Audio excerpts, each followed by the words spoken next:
અંકલેશ્વરની રાજપીપળા ચોકડી નજીક કાર નાળામાં ખાબકી, ક્રેનની મદદથી બહાર કઢાઈ। અંકલેશ્વરની રાજપીપળા ચોકડી નજીક કાર ચાલકે સ્ટેરિંગ પરનો કાબુ ગુમાવતા કાર રોડની બાજુમાં આવેલ ખાડા ઉતરી ગઈ હતી।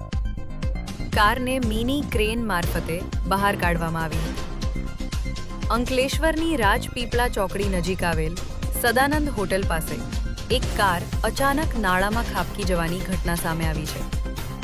કાર ચાલકે વાહન પરનો કાબુ ગુમાવતા રસ્તાની બાજુમાં આવેલા ઊંડા ખાડામાં કાર ઉતરી ગઈ હતી। ઘટના બનતા આસપાસના લોકો તરત જ મદદ માટે દોડી આવ્યા હતા। સદનસીબે આ બનાવમાં કોઈ જાનહાનિ કે ગંભીર ઈજા નોંધાઈ નથી। માહિતી મળતા જ સ્થાનિક તંત્ર અને ક્રેન સેવા સ્થળ પર પહોંચી હતી। મિની ક્રેનની મદદથી કારને સલામત રીતે ખાડામાંથી બહાર કાઢવામાં આવી હતી।